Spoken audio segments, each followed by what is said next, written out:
일타 강사가 시원하게 짚어드리는 우리 정치판의 흐름. 일타 박성민 정치 컨설턴트 박성민 대표 함께합니다. 어서 오십시오. 이번 주는 뭐 이재명 대표 재판 얘기를 나오시는 분들마다 안 여쭐 수가 없는 상황이어서 박 대표님은 예상하셨어요? 뭐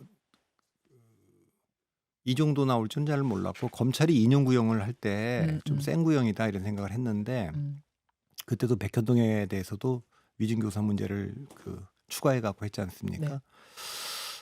네 개 지금 재판을 받고 있는 것 중에 가장 낮은 허들이라고 생각했는데 첫 번째 허들부터 세게 부딪히고 넘어졌어요. 그렇죠.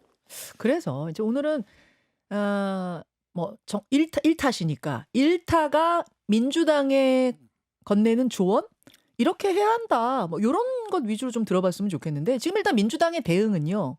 어떤 식이냐면 똘똘 뭉치자. 더 단일 대우를 갖추고 이제 민주당에서는 자꾸 정치 판결이다, 뭐 미친 판결이다 이렇게 얘기하지 않습니까? 여기에 대해서 대응해야 된다 이 기조거든요. 비명계 움직이면 죽이겠다. 이게 이제 최민희 의원의 발언, 물론 이제 사과했습니다만 요 분위기예요. 요 분위기. 요 어떻게 보세요?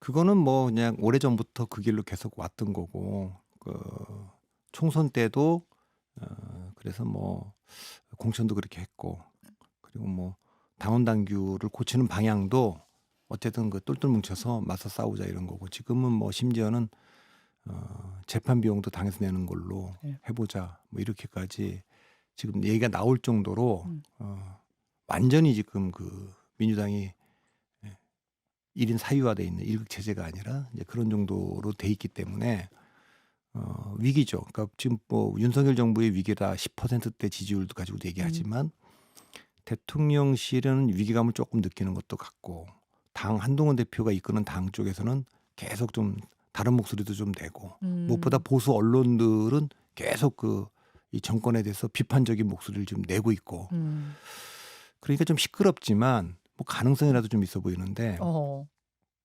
민주당은 그냥 원보이스잖아요.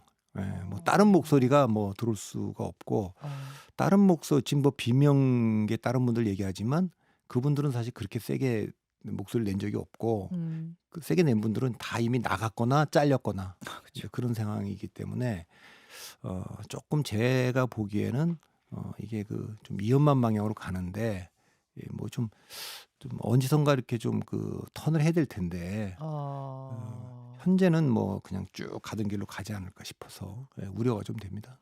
쭉 가던 길로 갈 것 같다. 그럼 이제 일각에서는 이제 민주당 내부에서는 어떤지 모르겠습니다. 뭐 오히려 외부에서는 뭐 플랜 B 준비해야 되는 거 아니야? 포스트 이재명 생각해야 되는 거 아니야? 이런 얘기를 외부에선 하잖아요. 진짜로 그렇게 준비할 것 같지는 않습니까? 하겠지만 공개적으로 못할 거예요. 좀 분위기가 그러니까. 그러니까 어차피 지금 뭐 비명계 우리 뭐 삼김이 이런 분들도 얘기하는데 그분들도 다 지금 자기들이 대선 후보가 되고 대통령이 되려면 친명계나 친명 지지층의 지지를 받아야 된다 이런 생각을 하고 있지 않습니까? 그렇죠. 그렇죠. 저는 사실 그것도 오판이라고 봅니다. 그런다고 해서 친명계가 그분들을 대선 후보로 내세울 가능성 어찌 될지 모르지만 경선의 결과는 전 친명은 플랜 A가 자기들 내에서 후보를 찾는 게 이제 플랜 A일 거라고 봐요. 그러니까 왜냐하면 중요한 건 이제 당권을 잡아서 가야 되는 거니까. 그래서 목소리 지금 공개적으로 못 낼 텐데 그러나 이제 걱정들은 하겠죠. 지금 뭐 지지자들도 걱정하고 1심이 너무 세게 나왔기 때문에 25일 날 위증교사 나오고 나면 그건 3년 구형을 해놨지 않습니까? 그게 둘 다 엔드로 나오면 둘 다 피선거권 박탈령으로 나오면 민주당은 이제 걱정을 하겠죠. 당장은 뭐 1심이다 이러면서 그냥 친명계는 가겠지만 그래서 제가 주목하고 있는 거는 이제 지지율 추이입니다. 제가 이 자리에서 여러 번 얘기했지만 바이든 대통령이 인지장에 있어도 결정타는 뭡니까? TV 토론에서 그걸 전 국민이 보고 바로 이어진 그 지지율 조사에서 반영됐지 않습니까? 그래서 뭐 트럼프랑 안 된다. 그러니까 낸시 펠로시나 버락 오바마가 나서갖고 후보 교체론에 불을 붙이지 않았습니까? 저는 뭐 국회의원들은 친명계 의원들은 당권 잡는 게 더 중요하다 이렇게 얘기할지 모르지만 지지자들은 정권 찾아오는 게 더 중요하지 않겠습니까? 그런데 이제 이게 뭐 점점 어렵다. 그리고 이 두 개가 재판 결과 그렇게 나오면 그 뒤에 진짜 재판 지금 4개 병합돼 있는 재판이 있어요. 대장동, 백현동, 위례신도시, 성남 FC는 이거는 지금 병합돼 있거든. 그다음에 이제 대북 송금 이게 있습니다. 이 사건들도 이제 그 김만배, 이화영 전 부지사가 지금 입을 닫고 있는데 이제 거기서 어떤 진술 번복이 나올지 이것도 지금 그거가 또 지지율에 영향을 미칠 거 아니겠습니까? 아, 잠깐만요. 그러니까 이재명 대표 지지율이 첫 번째 관전 포인트다라고 하시는 이유가 바이든하고 누굽니까? 저 해리스 요 교체될 때 결국은 결정타는 지지율이었다 이 얘기이신 거고, 또 하나는 그 지지율을 보면서 이화영 씨나 뭐 이런 분들, 이런 인사들이 진술이 달라질 수도 있다. 그러니까 재판에서? 지지율을 보고 그분들이 결정하지는 않을 텐데 그분들은 사실 이재명 대표의 정책 미래에 어떻게 보면 자기들의 판돈을 다 건 거거든요. 그러니까 이재명 대표가 어쨌든 혐의를 다 벗고 또 혐의가 있더라도 대통령 선거에 나서서 대통령이 돼야만 그나마 조금 희망이 보인다 이렇게 다 한 건데 이번에 선거법 1심을 보고 이거는 뭐 쉽지 않겠다.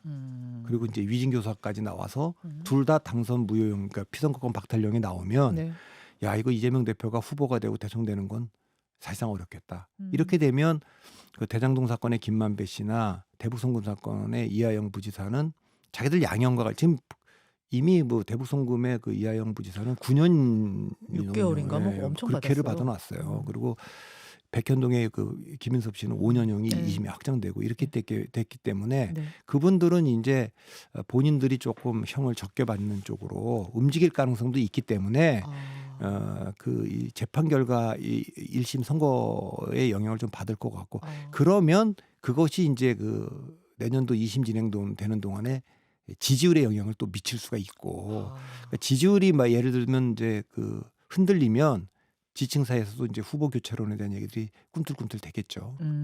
결국은 그래서 지지율이 생각보다 굉장히 중요한 거군요. 뭐 여든 야든 할 것 없이. 알겠습니다. 이재명 대표한테 아까 유승민 의원은 그렇게 조언하시더라고요. 다음 재판 나오고 뭐 그 다음 재판 나올 때까지 기다리지 말고 선제적으로 대표직을 사퇴하는 게 오히려 살 길이다. 당도 살고 본인도 사는 길이다.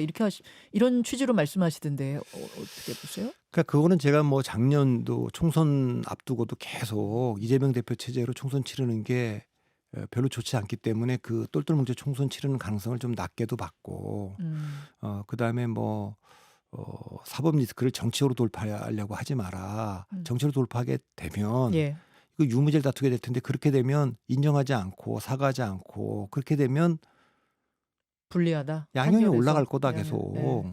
가중이. 그리고 왜 그랬냐면 제가 아까 4개 병합된 재판하고 대북 송금 사건은 이 굉장히 느리게 진행되기 때문에 3심까지 대선 전에 나오기는 어려워요. 근데 이게 2개는 위진교사하고 선거법은 단순하기 때문에 3심까지 나올 수가 있거든요. 그러니까 이거는 어쨌든 초기부터 양형을 맞춰서 대응을 전략적으로 하는 게 좋지 않았나 뭐 그런 얘기들. 그래서 다 했는데 그 다 지금 지나서 넘어갔기 때문에 이 시점에서 당대표를 그만두고 한다 생각하기 어려워서 저는 뭐 정상적이면 리스크가 오면 정치인 책임 있는 정치인은 당하고 이걸 분리시키죠. 고리를 끊죠. 과거에 좀 그래 왔죠. 그 밧줄 끊어내서 자기만 어쨌든 희생되더라도 전체 조직을 살리는 쪽으로 가야 되는데 이건 지금 강하게 완전히 딱 묶어버렸잖아요. 완전히 밧줄로 완전히 쫙 묶었잖아요. 그런 상태니까 그걸 기대하기는 어려울 것 같아요. 이제 와서 떼어내지 않을 거라고 예상하신다는 말씀이고 떼어내는 게 맞다는 조언하시는 거예요? 그건 아니에요? 그건 떼어내는 건 언제든지 맞는 얘기지만 안 할 것 같다는 얘기. 그렇게 안 될 것. 비명계가 이제 조용히 숨죽이고 있는데 이분들한테 어떤 공간이 생길 것인가? 혹은 비명계에게 뭔가 조언을 한다면 어떻게 조언하시겠어요? 그러니까 그런 뭐 기대를 할 겁니다. 근데 뭐 하도 없다 보니까 3김 뭐 또 김두관 의원 4김이라고 불러달라 이런 얘기까지 하신다는데 저는 솔직히 말씀드리면 김부겸 총리 그 결국 지난번에 선대위도 들어가셨잖아요. 그리고 공천 파동 날 때도 본인이 뭐 얘기했다 그러겠지만 이렇게까지 오는데 공천 학살이 있고 하는데 그거 뭐 온몸으로라도 막았어야 되고 뭐 그 박용진 의원 그때는 본인이 던지고라도 나갔어야 되는데 계속 있었잖아요. 그런 상황에서 또 김동연 지사는 메시지를 계속 내고는 있지만 우리가 김동연 지사한테 기대했던 민주당과 좀 결이 다른 그런 메시지가 아니라 민주당 친명계의 그 어쨌든 나중에라도 지지를 좀 받아볼까 하는 메시지를 내고 있지 않습니까? 그러니까 전혀 차별화되는 지점이 없어요. 그러니까 이미 그분들은 아까도 말씀드렸지만 뭐 금태섭 의원들을 필두로 해서 뭐 조금박해의 조응천이나 뭐 이런 분들이 다 나갔고 또 뭐 박용진 의원은 지난번에 뭐 3번에 걸쳐서 하여튼 잘렸고 네. 이런 분들인데 그러면 이제 친명계가 나중에라도 이분들은 나가지도 않고 그 뭐 조금박해보단 덜 했던 분이니까 이 중에 한 분을 대안으로 내세우자 그럴 거냐? 전 그럴 것 같지 않습니다. 그러니까 왜냐하면 이 국회의원들 친명계 의원들이 지금 당연히 정권을 그 가져오는 것도 중요하지만 대통령 선거 뒤에 1년 뒤에 총선이 있는데 총선 있죠. 그 자기들이 여기서 비명계나 반명계로 대권이 넘어가면 그 살아남을 수 있겠습니까? 그러니까 저는 어쨌든 친명계가 이재명 대표가 만일에 대법원 판결까지 가서 못 나가게 된다면 그러면 자기들 내부에서 대안을 찾을 겁니다. 그게 이재명 대표가 원해서냐는 상관없이 일단 본인들의 당권, 본인들의 공천 생각해서라도 친명계가 절대 비명계에게 공간 주는 일은 없을 거다. 절대란 표현은 쓰고 싶지 않습니다만 그럴 가능성이 좀 있고 민주당 지지자들은 좀 다르겠죠. 지지자들은 총선보다는 정권 찾아오는 게 더 중요하니까 계속 그 대선에 대해서 압력을 넣겠지만 그래서 저는 물론 이제 비명 반명계가 뭐 연대를 하게 될지 어떻게 될지 모르지만 그냥 이게 뭐 김동연 지사 쪽으로 힘이 쏠린다든가 김부겸 전 총장한테 힘이 쏠린다든가 김경수 전 지사한테 힘이 쏠 이럴 것 같지는 않고 그러면 오히려 박용진 의원이나 뭐 이런 분들이요. 그렇게도 잘 안 될 것 같고 어쨌든 왜냐하면 그 친명계의 전폭적인 지원 없이 대선 본선은 어려울 거 아닙니까? 그러니까 그 접점을 찾아야 될 텐데 친명계가 뭐 어느 정도 세력이 되는지는 잘 몰라도 이분들이 현재 주류인데 이 주류 입장에서 보면 자기들의 그 입지가 좁아질 그런 선택, 위험한 선택보다는 이재명이 아니라면 그 다음엔 자신들이 동의할 수 있는 플랜 B고 지금 뭐 비명 3인방이라고 하는 분들은 현재까지는 그 동의를 받기가 쉽지 않은 스탠스다 저는 그렇게 봅니다. 알겠습니다. 국민의힘으로 좀 넘어가 보죠. 한동훈 대표 당원 게시판에 가족들 이름으로 윤 대통령 부부 비방글이 막 올라갔다 해가지고 그 진짜 가족들이 쓴 거 맞아요? 계속 이 질문을 받고 있는 중입니다. 당무감사도 해야 된다 이 얘기하고 있는 중인데 이거 어떻게 처리해야 된다고 보세요? 이건 기다 아니단 제일 잘할 사람이 한동훈 대표 아닙니까? 그렇죠. 그러니까 셋 중에 하나일 가능성이 큰데 뭐 해킹해갖고 누가 했을 가능성. 실제로 가족 중에 누군지 몰라도 가족이 아이디 다 받아서 했을 가능성. 세 번째는 그 가족은 아니지만 참모들이 보통 뭐 쭉 게시판에 해야 되니까 쭉 이분들 아이들 받아서 했을 경우 가족이 직접 한 게 아니고 뭐 참모가 했다 그러면 상대적으로는 좀 뭐 덜하겠지만 그거는 뭐 그냥 보통 정치인들이 많이 그렇게 하지 않겠습니까? 누가 관리해주면서 뭐 그렇게 할 거고 그런데 지금은 뭐 잘 모르지만 그건 저는 이게 뭐 나오기 전까지는 저는 뭐 코멘트하고 싶지 않은데 한동훈 대표는 알 거 아닙니까 이게 전모를. 그러면 이거 시간 더 이상 끌 일은 아니에요. 그리고 이건 뭐 이제 그 전당대회 국면에서는 서로들 비방을 막 할 거니까 이게 뭐 수사가 들어와서 다 이렇게 그 보면 뭐 한동훈 대표만 그 했겠습니까? 서로 다 그렇게 됐을 거 아니겠습니까? 그러니까 저는 이 문제는 뭐 옛날에 그 바이든 날리면 때도 그냥 아이고 부주의하게 부적절한 말했는데 죄송하다 다음에 주의하겠다 이랬으면 끝날 얘기고 이것도 근데 전당대회가 좀 격화돼서 뭐 이런 일이 있었는데 이게 다시는 없도록 하겠다 죄송하다 만약에 그게 사실이라면 그렇게 하고 빨리 끊어내는 게 좋을 것 같아요. 이거를 제대로 끊어내지 못하 제대로 마무리 짓지 못하면은 계속 지금까지 한동훈 대표가 대통령실이나 친윤에 대해서 각세웠던 것들 완전 동력 잃어버리는 건 아닌가 이런 생각도 들더라고요. 그러니까 윤 대통령도 마찬가지고 한동훈 대표도 그렇고 뭐 딱 사과하고 끝낼 문제를 네. 사과 안 하고 다른 논리로 계속 방어들 하면서 일을 더 키우잖아요. 그럴 필요 없을 것 같아요. 이 문제는. 예. 좀 선제적으로 나서서 예, 해명해라. 이제 전당대회 때 있었던 예, 일들이고 예, 하니까 예. 그건 그때 그 좀 격화돼서 그랬는데 죄송하다 그러고 넘어가면 그럼 뭐 저는 뭐가 지금 진실인지 모르는 상태에서 네, 만일에 가족 중에 누군가가 혹은 참모가 했다면 그렇게 하는 게 맞다고 저는 봅니다. 알겠습니다. 명태균 씨 얘긴데요. 명태균하고 김영선 전 의원 두 인물은 구속이 됐는데 이준석 의원이 뭔가 이야기를 하기 시작했습니다.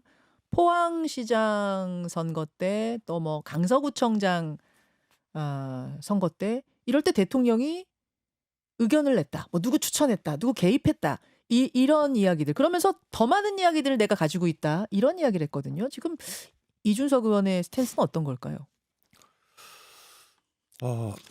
처음에 명태균 씨 이슈가 이제 불거졌을 때 대통령실 설명이 뭐 이준석 대표를 통해서 뭐 받은 것처럼 그렇게 돼 있었고 또 그다음에 공천 때도 페이스북에 올린 걸 이준석 대표 올린 거를 인용했고 막 그러니까 그때도 그리고 이번에 검찰이 뭐 김종인 이준석의 수사가 불가피하다 이렇게 보니까 뭔가 덮어씌우려고 한다 이런 생각이 좀 있는 것 같아요. 그래서 그래요? 반박 차원에서 방어 차원에서 얘기한 것 같은데 그래도 대표실이 알았던 얘기는 안 하는 게 맞죠.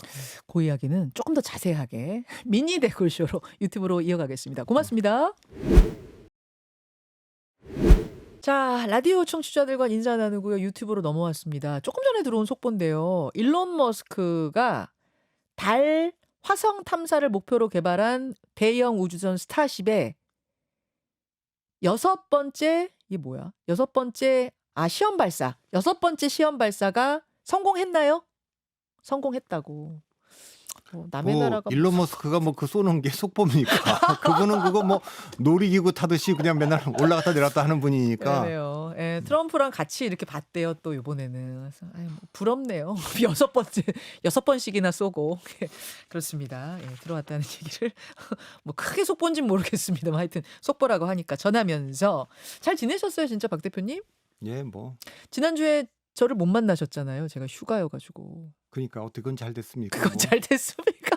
막 물으면 안 되지. 아니 저는 뭐 뭐 돼요. 네. 하여튼 뭐 최근에 하여튼 세상이 뭐 엄청나게 변하는 거는 같습니다. 그죠, 미국 그죠. 대통령 선거 이후에 네. 야 우리가 뭐 그 뭐라 그러죠? 그 탈냉전 되고 나서 세계화했던 지난 30년을 인류 역사상 또 대한민국 역사상 제 생애 예. 역사상 예. 가장 좋은 시기였었으면 어떡하지? 뭐 우리 뭐 벨 엘포크라 그러면 뭐 예를 한 10년 뒤쯤에 야 1990년대 정말 좋지 않았어? 이런 얘기 할까봐 그게 최고 좋은 순간으로 기억될까봐 예. 계속 나빠질까봐. 예. 그런데 좋은 게 좀 다시 왔으면 좋겠는데 하여튼 맞아. 냉전이 맞아. 끝나고 적어도 그 트럼프가 등장하기 전에 미중 패권 전쟁이 시작되기 전에 세계화 국면 그까지는 저도 좋았고 대한민국도 정말 좋았습니다. 온 인류가 제일 좋았는지 잘 모르겠지만 저도 좋았어요. 정말 좋았어요. 그때는 몰랐는데 맞아. 지나고 보니 그 시절이 찬란했던 90년대. 1870년대 유럽인들이 뭐 파리 사람들이 그리워하듯이 맞아요. 그럴까봐. 그러니까요. 제가 이제 수능 때문에 빠진 거였잖아요.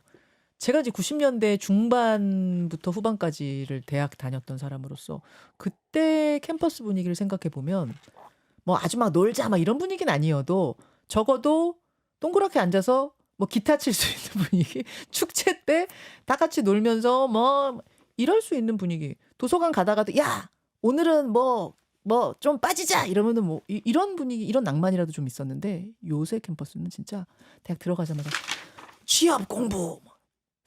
그런데도 취업이 또 안 돼. 그래서 진짜 90년대에 내가 20대를 누렸던 게 감사한 일이구나. 한국판 뭐 문화적 르네상스라고 봐야죠. 그러니까 80년대까지 눌려 있었던 게 다 그 폭발한 거니까 1994년 즈음에 뭐 김광석의 30즈음에 실제 김광석이 30살이고 그때 중위 연령이 30입니다. 지금 47세 가까이 됐고 그러니까 뭐 그리고 30잔치는 끝났다. 그런 시집도 나오고 그다음에 잉게보르크 바하만의 30세란 그 산문도 많이 읽혔고 그때 뭐 하여튼 영화라든가 음악이라든가 이런 게 다양하게 맞아요. 정치도 진짜 르네상스. 김영삼 김대중 정부 때 하여튼 그 자유주의 물결과 개혁 그리고 세계화로 가면서 우리가 OECD 가 중간에 뭐 IMF 맞긴 했지만 기본적으로 한국이 뻗어나가는 맞아. 저 FTA 같은 것도 우리가 잘 맺으면서 맞아. 그 미국과 중국을 잘 이용해서 정말 나라도 돈을 많이 벌고 그치. 개인들도 돈을 많이 벌고 맞아. 그러던 시기입니다. 지금은 다 어려워졌는데 그때 뭐 정책 리더십이 그때는 좀 있었는데 지금 이게 어려운데 그때는 왜냐하면 탈냉전 딱 끝났을 때 노태우 대통령 3당 합당 그부터 해서 보수 세력과 자유주의 세력이 대연정 같은 걸 하면서 그 좋은 북방 정책도 하고 막 이런 적이 있지 않습니까? 정책 리더십을 지금도 이제 그 신냉전과 블록화라는 엄청난 변화가 지금 오고 있는데 네. 저는 딱 제가 산 생애를 반 딱 쪼개면 전반부는 1세계, 2세계, 3세계가 완전히 나뉘어져 있는 자유세계. 그러니까 뭐 공산권이란 건 여행도 갈 수가 없고 그치. 막 이런 거고 나머지 후반부 30년은 완전히 하나가 된 걸 살았어요. 예. 근데 지금 이 시점에 와서 이걸 다시 뜯어내겠다는 거 아닙니까? 그렇죠. 이게 가능한지를 잘 우선 모르겠어요. 근데 어쨌든 그런 지금 상황이고 자유무역은 이제 뭐 트럼프 일기 때는요. 피터 나바로라는 사람을 통해서 무역 전쟁을 시작했고 이번은 뭐 자유무역이란 건 없다 환상이다. 로버트 라이트 하우저라는 사람 그게 관세 보편 관세 10% 20% 중국에서는 60% 때리라고 하는 분이 60%를 때린대요. 그게 이제 그 책에 중국 물건을. 자유무역이란 허상이라는 책에 있는데 이제 그런 거니까 이거 안전벨트 그냥 꽉 매야 될 것 같습니다. 진짜 무슨 일이 벌어질지 알 수가 없어요. 진짜 지금 우리 이제 트럼프 얘기하다 스타쉽 얘기하다가 여기까지 왔는데 트럼프 대통령이 펼칠 트럼프 2기 뭐 2.0 요건 이제 뭐가 펼쳐질지. 근데 진짜. 뭐 저는 미국이 과연 저렇게 인사를 해도 되나, 저렇게 해도 되나. 물론 트럼프를 뭐 만든 거는 그 배경은 이제 우리가 이해할 수 있지만 그게 뭐 백인들의 위기, 그다음에 기독교 복음주의 위기 그런 거. 제가 그 책 한번 팀 엘버타라는 사람이 쓴 책 나라 권력 영광이라는 책을 봤는데 여기 뭐 CBS니까 그 얘기를 좀 해도 되겠습니다만 나라 권력 영광이라는 게 네. 그 뭐 대개 나라와 건세와 영광이 할 때 거기서 나온 겁니다. 나라 권력 영광. 예. 이 사람이 85년생 그 저널리스트인데 예. 자기 아버지는 복음주의 목사님이었고 돌아가셨는데 교회가 오바마 등장 이후에 교회 안에가 완전히 딱 쪼개진 거예요. 완전히. 그래서 왜 그 기독교 복음주의가 트럼프를 지지했는가를 잘 알 수 있는 그런 책인데 하여튼 미국도 우리가 알던 미국은 없어졌습니다. 그러니까요. 그 90년대가 진짜 마지막 우리 생에 가장 찬란했던 순간이 안 되기를. 그건 뭐 벨 엘코크라 그러나 그런 시대라고 우리가 얘기할까봐 그런 시대가 또 왔으면 좋겠는데. 그러니까 도투마리님이 저는요 교수님께서 많이 지각하셔서 강의 빼고 단체로 막걸리 마시러 가던 그런 추억 같은 게 90년대에 있으셨다고. 그러니까 90년대는 그래서 제가 90년대에 있었는 그 20대를 보낸 그 70년대생하고 80년대생들을 굉장히 제가 부러워합니다. 그러니까 저희 세대는 좀 촌스럽고 막 그냥 하여튼 모든 게 좀 그렇죠. 알겠습니다. X세대들, 복 받은 X세대들. 다시 우리 후세들에게도 그런 시대를 줘야죠. 무슨 얘기하다 말았죠? 우리가 본방송에서 그러니까 이준석 의원이 이제 입을 열기 시작했는데 요건 어떤 의도로 봐야 되는 거냐? 뭘 이준석 의원이 터뜨리려고 하는 것이냐? 뭐 요 이야기를 하다 말았어요. 박성민 대표는 뭐 터뜨리지 않았으면 좋겠다 지금 이러시는 건가요? 아니 그러니까 다시 아까 하던 얘기를 좀 하면 명태균 이슈가 처음 나왔을 때 그때 이제 해명이 뭐 김종인 이준석이 더 가까웠다. 거길 통해서 마치 대통령실이 뭐 소개받은 듯이 그렇게 이제 해명이 나오니까 그때도 반발을 했지 않습니까? 그랬고 그때 당시 2022년 뭐 6월 보궐선거 김영선 공천도 이준석 당대표한테 물어봐라. 근데 이준석 대표가 페이스북에 쫙 올렸어요. 그 자초죠. 그러니까 그걸 대통령실이 해명할 때 그대로 인용해 갖고 해명을 했어요. 맞아요. 그러면서 이번에도 이제 그 수사를 하고 있는 데서 명태균 씨하고 이렇게 그 소통한 김종인, 이준석 그 얘기를 하면서 여기도 이제 조사가 불가피하다. 뭐 참고인 조사겠죠. 그렇죠. 그런데 이제 저는 이제 그 얘기를 들으면서 명태균 씨나 이분들이 그동안 나눈 대화나 이렇게 녹취나 나온 걸 보면 검찰도 우선은 그러면 이 공천 문제니까 당시 윤상현 공관위원장하고 네. 공관위원들을 먼저 불러서 좀 확인해야 될 게 있다. 왜냐면 거기서 하는 거니까. 그럼 그렇죠. 공관위원들도 불러서 참고인으로 하면 그때 그 공관위 회의 때 누가 어떤 발언을 했냐 뭐 이런 얘기를 다 물어볼 수 있는 거 아닙니까?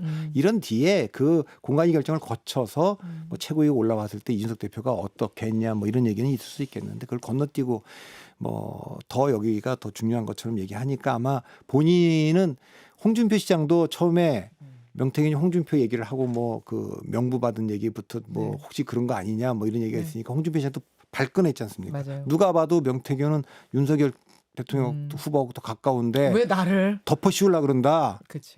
그런 거고 지금 이준석 대표도 좋다. 뭐 다 내가 명태균 씨 잘 알고 소통하고 사실은 다 그런 거지만 이게 자꾸 덮어 씌우려 그러는 거 아니냐라는 거에 대한 피의식이 좀 있는 거고 그렇지만 저는 당 대표가 집권당 대표까지 하신 분인데 대통령이 어떤 의견을 냈든 그런 얘기는 안 하는 게 본인 방어 차원에서라도 경고 차원에서라도 안 하는 게 좀 좋다고 봅니다. 그리고 또 뭐 제가 검찰에 나오라면 나가서 내가 다 얘기 좀 더 한 것도 하겠다.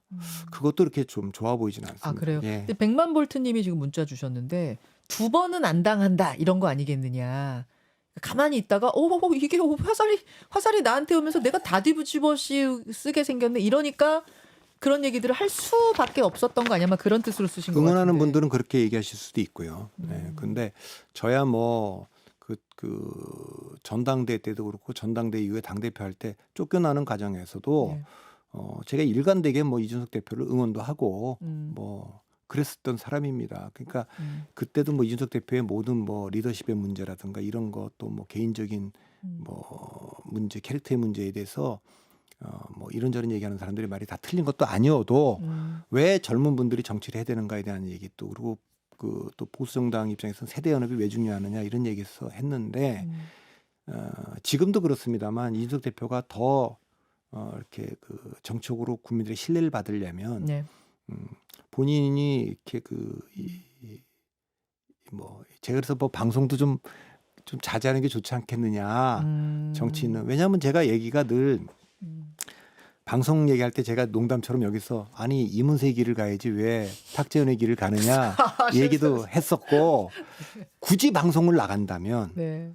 정치인은 주어가 나 우리밖에 없다. 나는 우리는 이렇게 나와야 되는데 우리 그 이준석 대표는 의원은 방송 나오면 뭐 윤석열은 한동훈은 이재명은 명태균은 주어가 제3자니까 저 같은 사람은 주어가 제3자여도 되지만 정치인은 나나 우리여야 되는데 한동훈 대표는 방송을 하는 거 보면 주어가 나 우리예요. 네, 그거는 정치인의 그 기본적인 태도죠. 그러니까 이준석 대표 의원도 본인이 다른 거 포지티브한 거를 내놓으면 사람들이 그거에 대해서 물어볼 텐데 그걸 못 내놓고 있기 때문에 자꾸만 다른 얘기를 물어보게 되거든요. 그건 좋지 않고 그럼에도 불구하고 본인은 억울하고 피해의식도 있고 그 뭐 덮어씌우려고 하는 것도 보이고 그렇기는 해도 당대표 지낸 분이 당대표 때 취득했던 정보 알았던 거 또 깊은 얘기 대통령이랑 이렇게 나눈 얘기는 안 하는 게 맞죠. 안 하는 게 맞다. 예. 저한테 물어보면 안 하는 게 맞다고 얘기할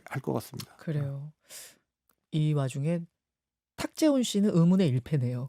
아니 예능으로 크게 성공한 분 아닙니까 그분이? 크게 성공한 거죠. 그러니까 그 탁재훈 씨는 그러니까 굉장히 재치 있게 말을 많이 하는 스타일이고 이문세 씨도 뭐 재치 있게 말씀을 꽤 많이 하는 편 아닌가요? 아니 그러니까 방송은 요새 많이 그분도 하지 이제 않나? 코미디 프로도 많이 나가고 이문세 씨가 그렇게 말도 잘하고 재미있긴 하지만 선을 딱 안 넘고 계속 그 자기 그 노래를 발표했기 때문에 뮤지션으로 지금도 다들 생각하고 탁재훈은 가수 이승철 씨가 평가하는 거 보니까 어릴 때부터 봤는데 재주가 아주 뛰어난 노래를 잘하는데 끼가 덮어서 그거 완전히 이거를 잡아먹어서 예능기가 재밌지 않습니까? 그러니까 이제 그분 나와서 뭐 발라드 불러도 이 사람들이 그걸 진지하게 못 듣게 되는 상황이 된 거를 안타까워하는데 맞아. 그게 뭐 잘 된 건지 안 된 건지 잘 모르겠어요. 그 얘기시구나. 그러니까 이준석 의원 뭐 정치인으로 더 커야 하는데 자꾸 예전에 평론을 했던 분이니까 그 평론가적인 것으로 이야기를 하고 그 재능을 계속 살리다 보면 오히려 그게 이것을 덮어버릴 수 있다 이런 조언. 오케이. 알겠습니다. 아까 한동훈 대표 이야기 하셨으니까 말인데 당원 게시판 그거 좀 이상하진 않아요, 근데? 뭐가 제가 좀 이상하다는 생각이 드냐면은 그게 원래 익명 게시판이라는 거예요, 원래 익명. 그래서 이제 박성민 대표가 글을 써도 박땡땡, 박땡땡. 근데 맨 처음에 거기다가 회원 가입을 할 때는 실명 인증을 하게 돼 있대요. 그래서 왜 인증번호 날라오면은 내 핸드폰으로 인증해야만 회원 가입이 되는. 그러니까 누가 가짜로 할 수는 없는 거야. 적어도 핸드폰은 뭐 있어야 돼. 가족들이 할 수 있고 뭐 또 가까운 참모가 대신해 줄 수 있고 그러겠죠. 거의 그 정도 아니면 그 할 수 정도죠. 없는 거죠. 근데 익명 게시판이던 것이 어느 날 갑자기 무슨 오류가 떠가지고 실명을 집어넣으면 그 실명이 쓴 글이 쫙 나오는 갑자기 그런 오류가 어느 날 생겼다는 게 좀 그런 바람에 누군가가 한동훈 대표 가족 이름을 쭉 넣고 그게 다 이렇게 의혹이 됐다. 이것도 참 희한한 일이긴 해요. 그것도 말이 안 되는 얘기 아닙니까? 희한해요, 그래서 제가 네. 이걸 저는 뭐 들은 거는 뭐 네. 믿지 않고 본 것도 반만 믿으니까 그게 왜 실명 노출되는 사고가 생겼는지도 의심스럽지만 뭐 전당대회 때 서로 비방하는데 공개적으로도 다 이런저런 얘기하는데 비공개적으로 그런 얘기할 수 있고 근데 딱 드러났으면 그 뭐 하지 말아야 될 일인지 모르겠지만 해도 될 일이어도 좀 부적절한 얘기면 그냥 아이고 이거 좀 죄송하다. 그때 좀 상황이 좀 그래서 뭐 격렬하다 보니까 그랬는 것 같은데. 뭐 캠프에서 그랬나 본데. 뭐 그리고 이런 일은 다시 없도록 하겠다. 그렇게 하고. 빨리 털어라. 저는 빨리 터는 게 낫다. 빨리 털수록 낫다. 끌 일이 아닙니다. 그렇지. 끌린다고 그냥 덮어갈 정도 상황도 안 된 것 같아요. 그냥 계속 문제 제기를 친윤계에서 최상병 하니까. 특검 얘기 때도 저는 전당대회 때 그 얘기 왜냐. 그리고 그 뒤에도 아니 그 의총이나 이런 걸 통해서 빨리 정리를 하는 게 낫지. 이걸 계속 끌고 가는 게 좋지 않은데 한동훈 대표도 제가 보면 뭐 이준석 대표도 느끼고 제가 윤석열 대통령 느끼는데 이분들이 참 머리가 좋으신 거는 같은데 뭘 인정하고 그러니까 지는 거를 못 견디는 지는 법을 모르는 그러니까 물러나지 않는 게 아니라 물러나는 법을 못 배우신 분들 같아요. 그러니까 이게 뭐라고 그래서 정치라고 하는 건 국민의 마음을 얻는 건데 잘못했을 땐 이건 제가 잘못한 것 같다. 실수했다. 그렇게 하는 게 이기는 거죠. 아니 그러니까 그게 사실이라면 그러니까 아까 말한 대로 가족 중에 한 분 혹은 참모 중에 한 분 참모는 뭐 지금까지 포함하는 거죠. 한동훈 대표가 인지한 분 인지한 상황에서 또 인지 못했더라도 확인해 보니까 본인 캠프 내에서 그런 일이 있었다. 그러면 그렇게 할 일이라고 봅니다. 알겠습니다. 다음 게시판 얘기는 그렇게 했고 그 윤석열 대통령 지지율은 하락세를 멈추고 3주 만에 반등했다 그래요. 이건 어떤 요인이라고 봐야 될까요? 글쎄 그거는 기술적 반등일 수도 있고 이게 오차 범위가 있으니까 반등했는지라는 거는 이제 갤럽의 이번 주 2주 동안 그 추세를 봐야 될 거니까 지금 그 한 번 갖고 얘기는 못할 것 같고요. 네. 상대적일 것 같습니다. 윤 대통령의 지지율 반등은 이제 세 가지에서 결정될 것 같은데 야당이 지금 이재명 대표의 재판 결과 선거 결과를 가지고 장애로 나가서 강경 투쟁을 할 경우 그럴 경우에는 이건 좀 뭐 완전히 지금 진짜 탄핵을 하기 위한 끌어내리기 위한 거네 이렇게 되면 이쪽도 약간 뭉칠 수가 있기 때문에 윤석열 대통령에 실망했던 사람들도 약간은 돌아올 수 있죠. 그게 뭐 폭은 안 클 거라고 봅니다만 그게 첫 번째 요소고 두 번째는 트럼프의 등장인데 지금 윤 대통령은 4대 개혁을 성과를 연말까지 좀 내달라. 그다음에 양극화 해소 방안을 찾아달라 이렇게 얘기하지만 이 얘기들은 다 야당하고 대화가 좀 돼야 되는 성과가 나는 거거든요. 국회 통과해야 되니까. 그런 상태니까 오히려 전 대통령이 외교 안보는 대통령이 좀 이니시티브를 쥐고 할 수 있는 게 있어서 트럼프 때문에 퍼펙트 스톰이 온다 그러는데 오히려 거기서 뭔가 하나를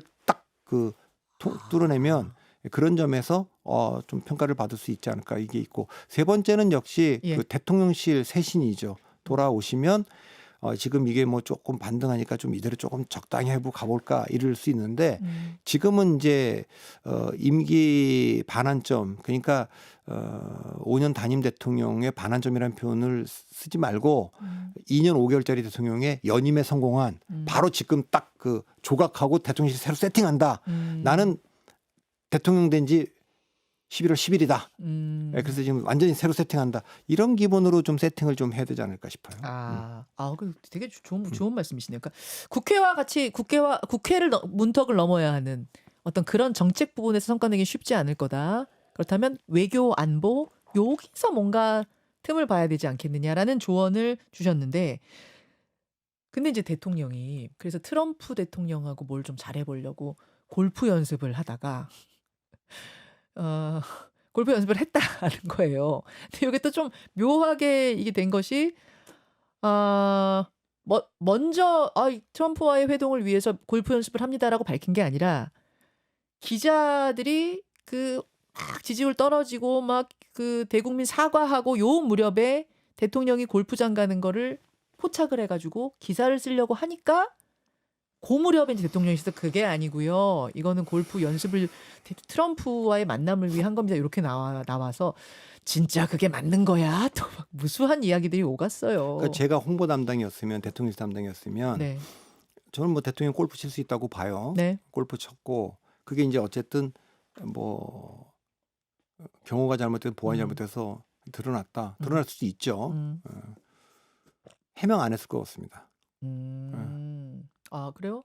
그러면 이제 해명 안 하고 가만히 있으면 그때가 막 대국민 사과하고 막 잘못해 뭐 죄송합니다 이럴 때 골프 치러 갔어. 이것도 국민 정서가 안 좋을 수도 있어. 물론 골프 할 수 있고 뭐 운동이니까. 그건 뭐 지금 안 그럼에도 좋아도 불구하고. 그거는 그냥 나중에 트럼프가 되고 트럼프 대통령하고 라운딩을 하게 되면 그때 이거 사실은 제가 이거 골프 안 친 지도 오래되고 이게 잘 못 치는데 그래서 그때 좀 한번 연습을 한번 했다. 이렇게 또 그 홍보 속에 대통령이 이제 트럼프 대통령한테 그렇게 얘기할 수도 있고 또 수석이 사실은 그때 그렇게 돼서 내부적으로는 트럼프 당선을 예측하고 있었고 그러면 어쨌든 좀 빠르게 이번에는 우리가 대응을 해야 된다. 그래서 사실 전화도 일본 총리보다 먼저 했고 그런 다 연속 순상에서 우리가 좀 한 거다. 그렇게 하면 뭐 되지. 그걸 또 뭐 이걸 그때 그거라고 해서 조롱거리가 되도록 그럴 필요 없다. 그러니까 때로는 어쨌든 좀 실수하고 그럼 걸리질 말았어야지. 그럼 걸렸으면 그것 때문에 비난이 오는 건 일단 감수도 좀 하고 그다음에 다시 새로운 반격의 기회를 찾아야지. 계속 그냥 해명이 상대방들이 조롱하는 그런 식의 조롱을 받는 불러일으키는 그렇게 하는 거는 좀 안 좋은 것 같아요. 그거는 그러네요, 진짜. 뭔가 해명을 항상 하고 나면은 그게 해명이 클리어하게 되는 게 아니라 그게 조롱거리가 돼버리는 상황으로 만들어버리면 안 된다라는 그건 대통령실에 대한 조언이었습니다. 이렇게 하고 라운딩도 못하면 그게 뭡니까? 그러니까 약속이 잡힌 게 아니어서. 오늘 우리 해야 될 얘기들 다 했나요? 이 정도면은 이 정도면 해야 될 뭐 하실 말씀 더 있으십니까? 저는 없는데 이렇게 하고 꼭 한 말씀 더 하시잖아요. 뭐 아니. 빠뜨리고 아니 오늘은 할 얘기가 하나 있는 게 뭐냐면 오늘 왜 이렇게 멋있게 입고 오셨어요? 수트가 왜 이렇게 잘 어울리세요? 그 얘기는 뭐 지나치게 자주 하시는 것 같은데 아니요.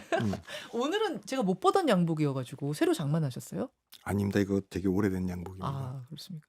오늘 멋있다는 오늘 저 문자도 많이 솔직히 왔어요. 끝나고 나서 네. 밥 사주신다 그래갖고 제가 오늘 빨리 끝내야 돼 오늘.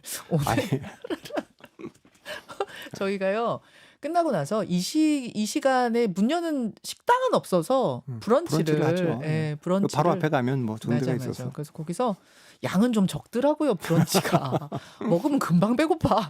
여하튼 제가 브런치를 대접하기로 했기 때문에 얼른 우리 오늘 커피 돌리고 커피 먹으러 가겠습니다. 자, 어떤 분께 드릴지 두 분 골라주십시오.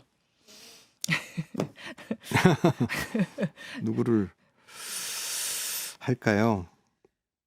자, 오늘도 많은 분들이 들어와서 지금 집중해주고 계시는데 어떤 분께 드릴까요? 제가 먼저 고를게요. 예, 그러세요. 오늘 제가 드릴 분들은 저희 레인보우 앱으로 항상 접속해서 들으시는 고정 멤버들이 계세요. 그러니까 지금 유튜브로 보시는 분들도 계시고 레인보우 앱으로 보시면서 출석 체크를 하는 분들이 계시더라고요. 출석 체크. 전 이런 기능이 있는지 사실 잘 몰랐거든요. 그래서 출석을 하루도 빠짐없이 열심히 해주시는 분들이 계시다는 걸 알게 됐어요. 그래서 이분들께 좀 드려야겠다 하는 생각이 들어서 캡처를 해왔습니다. 1등이 대전에 사시는 3,905회째 출석 체크를 해주신 김진호님. 저희 CBS 사장님 이름도 김진호여가지고 저는 그분이신가 했더니 아니에요. 그분 아니고. 대전에 사시는 3,905회 김진호님. 그리고 2등 이게 은메달 표시도 돼 있네. 2971회 하신 박명세님. 그리고 3등이 전북에 사시네요. 2814회 버스기사님. 이름이 버스기사로 돼 있으세요. 버스기사님. 이렇게 세 분께 감사합니다. 아, 이게 정말 엄청난 정성이죠. 네. 저는 76억 5천만 원이라고 하신 분께 네. 이게 돈이 딱 들어오네. 뭐, 76억 5천만 원. 그게 뭐예요? 이게 뭐 아이디. 아이디가? 네, 박 대표님 스트라이프 복고풍 슈트 옛날 생각납니다 했는데 76억. 이거 제가 네. 돈으로 하니까 제가 옛날에 네. 그 고등학교 교과서에 마이테자 묘를 지나며라는 시가 있어요. 요즘은 없는지 모르겠어요. 마이테자 그 신라 시대 마지막 왕자 아닙니까? 네, 네. 근데 거기 시 중에 이런 내용이 있어요. 그 신라 시대하고 통일 시대까지 1000년인데 네. 이게 다 끝나고 보니까 천년도 수유던가라는 표현이 있어요. 천년도 수유던가. 네. 수유가 찰나 같은 짧은 시간이라는 건데 네. 그때 그 구선생님이 하신 얘기가 있어요. 뭐 예를 들면 인류의 역사가 한 60억 년이라 그러면 60억 년 대 1000년 그러면 우리가 100년도 못 사니까 1000년이 기니까 뭐 만년, 10만 년, 1000년 만년 할 때 1000년 만년 그럼 와닿지 않을 거다. 1000년이 워낙 기니까 네, 네. 그 빨리 돈으로 해보라 해. 60억 원대 1000원 그러면 바로 온다고. 그게 야 60억 원대 1000원이면 정말 얼마나 보잘것없 확 온다. 사람들은 쓰는 돈으로 해야 된다. 근데 조금 전에 그분이 돈으로 딱 하니까 진짜 확 온다. 예, 그렇게 60억 원 대 1000원. 그러니까 오잖아. 60억 년 대 1000년은 잘 안 오지만 돈으로 하면 팍 오죠. 우리가 이렇게 돈의 노예입니다. 예. 어쩔 수가 없어. 남한강에서 저녁을 분께 들으면 자다가도 떡이 나올 좋은 말씀 박성민 대표님 감사합니다. 그래서 감사합니다. 감사합니다. 떡 나오진 않지만 그래도 여기까지 하고 여기까지 하고 인사드리죠. 예. 저희들 오랜만에 진짜 오랜만에 또 같이 밥 먹네요, 우리. 예. 밥 브런치 먹으면서 좀 우아하게 못다한 이야기 하고 다음 주에 여러분 다시 이 시간에 박선민 대표 오겠습니다. 자, 분할해 주시고요. 예. 세상에서 가장 아름다운 굿바이와 함께 오늘도 인사 나누겠습니다. 박 대표님 고생하셨습니다. 예. 고맙습니다.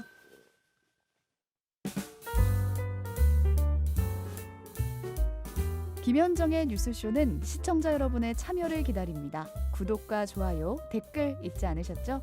알림 설정을 해두시면 평일 아침 7시 10분 실시간 라이브도 참여하실 수 있습니다.